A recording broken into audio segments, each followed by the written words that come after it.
हर्षी किसमें होगा, दीर्घी किसमें होगा। तो तीसरा बार में नीति को सही लिखे हैं, इसलिए आज चूंकि पढ़े लिखे हैं इसीलिए चुनौती दे रहे हैं। हमारे पास 101 MP MLA हैं, अगर वो केवल नीति को लिख देंगे हम लोग वचन देते पॉलिटिक्स नहीं करेंगे। अब आप बताइए कि जो लोग नीति नहीं लिख पाते हैं वे लोग नेता बनने बैठे हैं। अब ये लोग अगर उम्मीद लगाएंगे कि जो शख्स नीति नहीं लिख पाता है वो हमारे राज्य का कर्णधार बनेगा, वो हमारे राज्य का जीर्णोद्धार करेगा, वो हमारे राज्य का उद्धार करेगा, हम गलत फहमी में, क्या अनपढ़ों का भी हम गलत फहमी में हैं। इसलिए आज आप, ये कोई मजाक नहीं है, एक कोपचाची प्रखंड छोटा सा गांव है मेरा, मिट्टी का घर है मेरा, लेकिन आज पूरे राज्य में अगर चर्चा का विषय है तो कहीं ना कहीं नियति का संदेश है, कहीं ना कहीं वो शक्ति का संदेश है जिसे आप इस कोई ईश्वर के रूप में मानता है, कोई अल्लाह के रूप में, कोई रब के रूप में, कोई प्रकृति के रूप में, जिस रूप में आप मानते हैं कहीं ना कहीं उसका संदेश है। ये एक साधारण सा लड़का आज चौपारण की धरती में मंच के बीच खड़ा है, जहां अगर कोई पॉलिटिकल लीडर आ जाए इतनी संख्या में लोग नहीं जुटेंगे। यानी ये नियति की मांग है मेरे साथियों। क्योंकि आज मैं कुछ दिन पहले महाराष्ट्र गया था, मैंने वहां लोगों से बकायदा पूछा कि आप कहां से हैं और क्या क्या काम करते हैं, कहां रहते हैं। बकायदा हम लोगों के साथ रहे, जहां रहते हैं हम लोग वहां तक गए।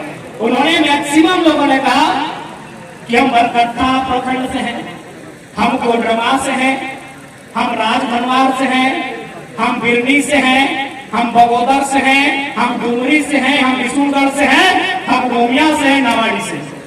मैक्सिमम लोग यानी है आसपास का क्षेत्र, बरही, चौपारण, बरकट्टा, कोडरमा, राजभनवार, यही आसपास का क्षेत्र।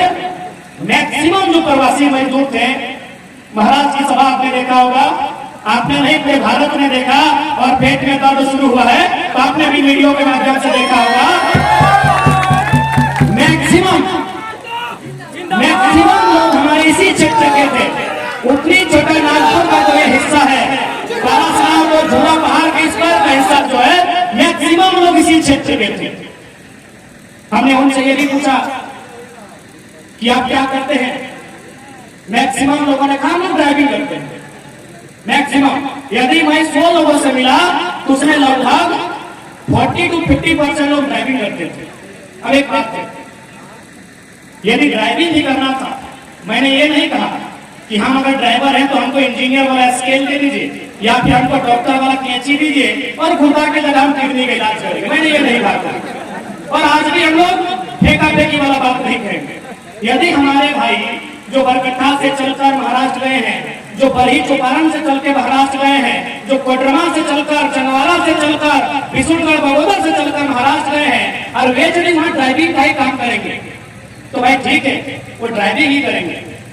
जो ड्राइविंग का सेक्टर होता है, सड़क परिवहन मंत्री हमारे यहाँ कोल्हान से है, सड़क परिवहन मंत्री। झारखंड में की लंबी लंबी सड़कें हैं, ये बरही से लेकर बहरागोड़ा है, एक आपका बरही से लेकर सीधे निरसा तक है ना। यानी हमारे यहाँ भी लगभग 1,00,000 किलोमीटर के आसपास सड़कें हैं। तो यदि हमारे भाई जो प्रवासी मजदूर के रूप में बाहर गए हैं, जिनकी नियति में प्रवासी बनना है, और वे अगर ड्राइविंग से अपने परिवार का भरण पोषण करेंगे तो झारखंड की सड़कों पर व्यवस्था किया जाए, झारखंड की सड़कों पर व्यवस्था किया जाए, झारखंड की सड़कों पर ट्रांसपोर्ट की व्यवस्था किया जाए। क्या ये हम कोई पहाड़ काटने की बात कर रहे हैं या फिर क्या हम कोई जाति छड़ी घुमाने की बात कर रहे हैं? क्या संभव है ना संभव? क्या ट्रांसपोर्ट की व्यवस्था जो आज अगर लाखों हमारे लोग प्रवासी मजदूर के रूप में महाराष्ट्र में टेम्पो चलाते हैं, महाराष्ट्र में कार चलाते हैं, टैक्सी चलाते हैं, तो इन्हीं सड़कों पर ट्रांसपोर्ट की व्यवस्था किया जाए। और बिल्कुल मजदूरी में तो 100%, अरे कम से कम IAS IPS तो छोड़िए, मजदूरी में भी कम से कम झारखंडी को प्राथमिकता नहीं मिलेगी तो शख्स कहा जाए। उसके बाद एक सेक्टर से मिला हुए लोग माइनिंग का काम करते हैं।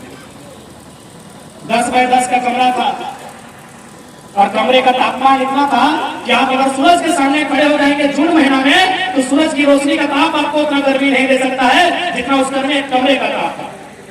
उन लोगों ने कहा हम लोग माइनिंग का काम करते हैं। हमने कहा ठीक है, आप माइनिंग का काम करते हैं तो माइनिंग तो हमारे भी यहाँ होती है, कोयला की माइनिंग होती है, पत्थर की माइनिंग होती है, अभ्रक की माइनिंग होती है, यूरेनियम की माइनिंग होती है, और भी बहुत सारे पदार्थ है और बहुत सारे तत्व है जिसकी माइनिंग होती है।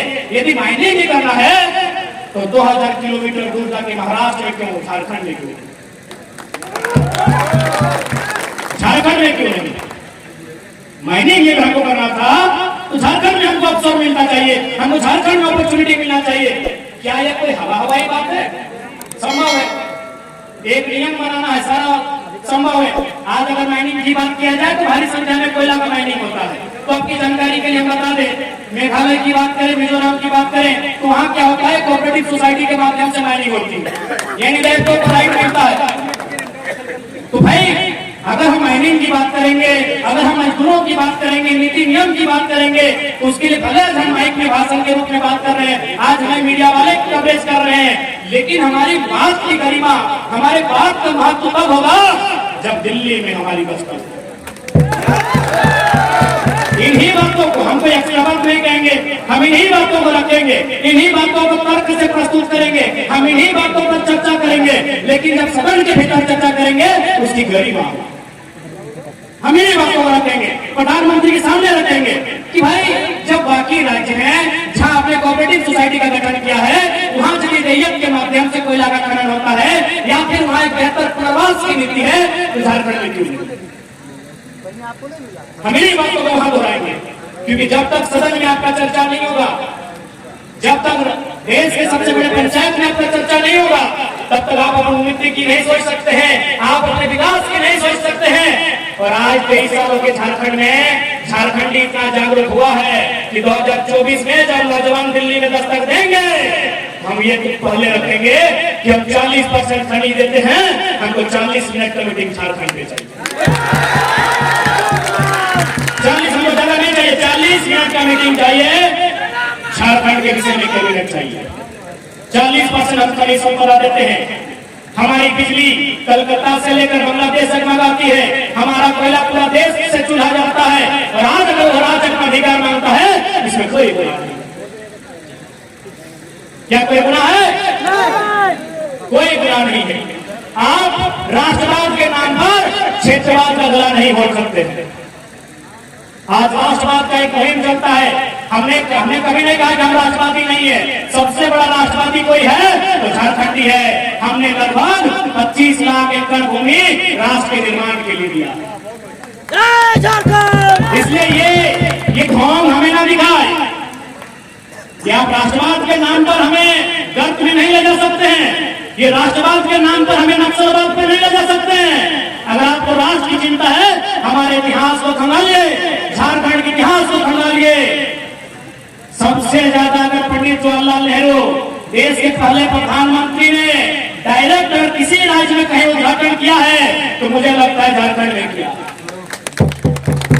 पंचायत डैम का उद्घाटन नेहरू जी ने किया है, सिंदरी कारखाना का उद्घाटन नेहरू जी ने किया है। ऐसे दर्जनों योजनाएं हैं जिनका उद्घाटन खुद पंडित नेहरू ने किया। तेलैया डैम में पंडित नेहरू ने किया है। तो आप सोच सकते हैं, इसलिए कोई आप राष्ट्रवाद के नाम पे, राष्ट्रवाद का डर दिखा के आप क्षेत्रवाद को खत्म नहीं कर सकते हैं। क्योंकि अगर आप राष्ट्रवाद और अगर आप भारत पे डिबेट करना चाहते हैं, तो मैंने एक ही दिन कहा है, पूरे भारत के चैनल के सामने हम डिबेट करने के लिए तैयार हैं। कोई भी आप एक नक्शा दिखाइए भारत का जिसमें एक साथ साथ होगा, कभी नहीं, कभी नहीं। आज आपके पास लिखित भारत का कितना बड़ा इतिहास है,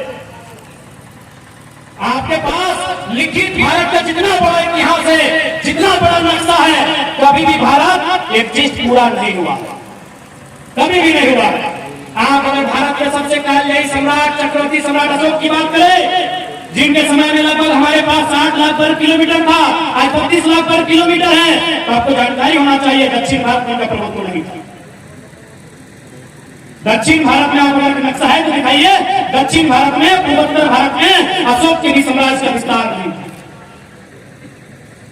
इसलिए भावनाओं में बहने का कोई वक्त नहीं है, ये वक्त है अपने अधिकार का, ये वक्त है अपनी आवाज को बुलंद करने का।